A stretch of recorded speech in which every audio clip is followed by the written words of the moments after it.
kamusta mga kalapatid, mga kaburukoto? So ngayon ang all day na magbo-viewing is yung second group. Kasi ilan sa mga second group natin is medyo mahina pa sa trapping. Yan. So ngayon all day sila. Yung tag dito yung first group kanina 7 to 7 to 10. Tapos ito naman is 10 to maghapon. Yan. Labas pasok sila diyan. Ayun, meron din sila doon papasukan, may lalabas na sila. So all day itong second group. So yung first group kasi na sila, settle na sila sa labas pasok. Yan, hindi naman tayo pwede magpakawala today dahil medyo makulimlim. Yan, so di pwedeng ang target ko is siguro mga Friday or Sunday kasi bukas uulan. Tapos mga susunod na araw is medyo pangit yung magiging weather. So tiyempo tayo sa magandang weather bago tayo magpakawala ng mga first group natin. Yan. So ito masid-masid lang tayo. Nagmamasid-masid lang tayo sa mga sa mga ibon dito. Yan. So update ko kayo kapag meron tayong nakitang medyo kakaiba na ginagawa ng ibon. Let's say na basa yung drop or something man. Automatic inihiwalay natin.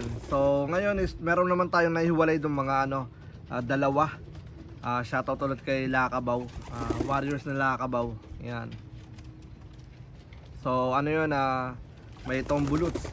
So pinadala niya sa atin yung isa doon, may tombuluts na. Tapos after mga 2 weeks yata, yung isa lumabas yung tombuluts. So i-make sure natin na clear bago tayo tag dito bago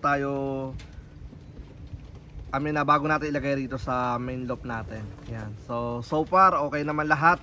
Yan, healthy at matatakaw na. Kumbaga isang sipol mo lang is umaano na talaga, nagkakagulo. So yung first group tinatawag ko silang zombie group kasi talaga, kahit sobrang busog na, talaga tag dito ang bibilis pumasok, healthy dahil sobrang talaga active kapag katatawagin mo sila. So isa yun sa mga good sign na healthy mga ibon. Alright, so nag-order na rin pala tayo ng Pax vaccine natin for make sure kasi naubusan sa sa Sigel. Almost 2 weeks na ako tumatawag sa kanila, sabi wala pa rin daw. Pero ginawa ko ngayon, sinabi ko sa kanila na kapag yun, ito yun may ubo ka? Baka natching lang. Alright, so sinabi ko sa kanila kapag once na dumating na yung Pax vaccine tawagan nila ako. So iniwan ko na doon yung natin.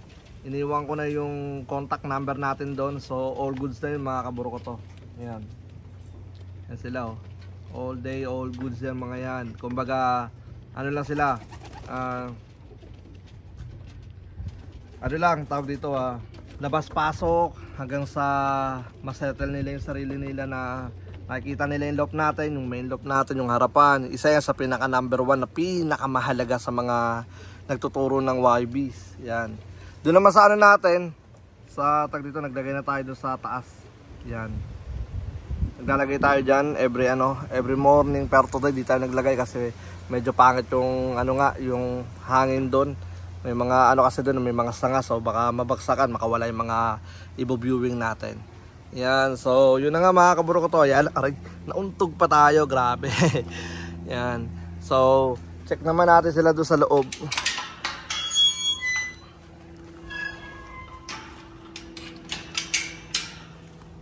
Dahil sinasanay na rin natin sila sa stick. Yan, isa yun sa mga good sign din. Yan, masanay sila sa stick. Yan, yung zombie natin Kasi kaya ako tinawag na zombie yan. Zombie group. Kala mo walang katapusang mabusog to mga to. Yan. Okay na okay sila dyan, maluwag sila dyan. Di ko sila pinuno talaga para nakakalipad sila ng maayos at nakakapag-relax sila ng maayos. May mga nasa baba, nagre-relax, tapos nasa taas, nagre-relax. Yan. So di sila dyan overcrowded. Kumbaga sinadya na talaga natin yan. Tapos ito naman, napaka-unti rin dito. Yan. So di ko pa sinisimulan yung natin, yung extension natin dahil ano tag dito di pa naman tayo umabot ng 200, pero kapag umabot tayo ng 200 plus, nag-start na ng ganon, doon tayo gagawa, doon tayo magduduktong. Alright, so ngayon so far okay pa naman yung mga ibon natin yan, clear sila, maganda yung ano nila, tag dito yung hangin nila maganda, kumbaga nakakahinga sila na maayos dyan. And then meron tayo ritong all day na nakabukas lang para sa taas naman yan. Kumbaga yung init na galing sa roof is na na itataboy niya papunta doon sa kabila. Alright, so pero maglalagay pa tayo ng isa doon naman sa kabila para nagkakasalubong. Yan. So yan mga kaburo ko to, yan ang natin, update natin. Yan. So lang tag dito, masid-masid lang tayo. Tulad dito mga nagmamasid lang tayo. Halos lagi tayo nagmamasid. Yan. Tapos meron pa lang isa nagpadalang maliit. Yan, ayun o. Hindi naman sa maliit. Tag dito. Na siya na-quarantine na natin siya ng 2 weeks. Maganda na yung drop niya. Pero tag dito masyadong bata. Yan. Sana next time kapag magpapadala kayo, make sure nyong malakas na yung niya. Tag dito yung pagkain niya. Na tag dito kaya nang makipagsabayan. Yan. Ayun oh. Pero malakas na ayun di ba? Tingnan mo Kala mo kakawalay lang pero okay lang yan mga kaburo ko to. Yan. Yan. So, yan tag dito inaano pa lang natin dito. Kasi may mga bago lagi tayo rito today. Kasama yan yung mga galing ng nakaraan na doon. Tag dito viewing, naka-quarantine. Yan. So nilagay na natin dito para masanay na rin silang maglabas-pasok dito sa ating loft. So, yun. Kunin ko lang to. Ano po. Bahala ka dyan, umabas na siya. Yan, kakalagay lang din kasi natin yan. Alright, so yan lang mga kaburo ko to. Bali, update. Check nyo sa win kampanya ng mga ibon nyo pala. Tayo doon, nag-update tayo ng 2 days. And then, kapag magpapakawala na tayo, di ko muna ilalagay sa win companion para di tayo masyadong kumbaga, i-inventory ko kayo kapag tapos ng low fly. Yan. Pero, pa rin tayo, mag-update pa rin tayo. Pero yung pagpapakawala natin, di natin ilalagay sa win companion. Yan, para di tayo masyadong na-stress. Yan. So, i-update ko kayo lagi dyan. Vlogging, yan, ito yung natin so ito yung natin, second group, yan diba, sakto lang, nasaan na tayo, 160 bird, yan, grabe, ang dami na, yan, so good luck sa mga warriors na nandito, yan and then may mga nag-send pa today, possible, baka, kahapon, possible na darating yung iba today or tomorrow. Inaantay ko lang na may tumawag sa atin. Yan. Ayun natin to pang thumbnail. Yun So, kaya lang natin sila dyan. Relaxing. Yan, relax lang sila dyan. Ganda ng natin setup talaga natin dito. Yan maglalagay ako rito ng tag dito panghawak ng natin ng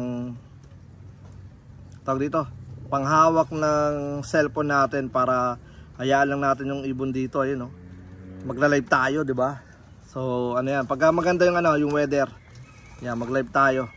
Umpisahan natin ng 7. Yung mga ginagawa natin all day, subukan natin mag-live ng all day. Ewan ko lang kung hanggang tag dito hanggang ilang oras yung pwede mag-live. Pero I think kailangan ko pa ng isang cellphone para sa live natin, para meron tayong personal cellphone na ginagamit, and then may pang live tayo. Alright, so yan, good luck. And then sa may mga palatandaan dyan, hindi ko pa inaalis. May inalis akong iba dahil tag dito hindi nakakapag-clock na maayos, naharangan yung sensor. Yan. But hindi naman ganun kadami inalis ko. Kumbaga yung lang, kapag nagpapaklak ako, yung ibang tagal mag-scan sa pads dahil nga doon sa mga clip ring na nilagay. Yung iba kasi makapal yung clip ring, yung iba manipis lang, saktual lang. So yun na nga mga kabro ko to, bali hanggang dito na lang. Syempre wag niyong kalimutan share itong video natin, and then like and comment. Kung meron kayong mga suggestion, magano kayo, tag dito comment lang kayo. And then maraming salamat kay tag dito yung taga Hawaii. Kay tag dito nako, nakalimutan ko yung pangalan. Grabe, wait lang. Shoutout kay taga Hawaii. Sorry tol, next time tatandaan ko na. Basta ang naalala ko lang yung taga Hawaii na nag-comment sa atin na di siya madalas nagko-comment, pero yun nga, maraming salamat daw, lalo kay ama. Yan. So, tatandaan ko next time. Yan. Then mag-comment ka ulit tol, para mas lalo kong maalala. Alright, maraming salamat. Hanggang dito na lang. Ako nga po pala ulit si Brown G. At welcome sa akin channel. Peace out, let's go!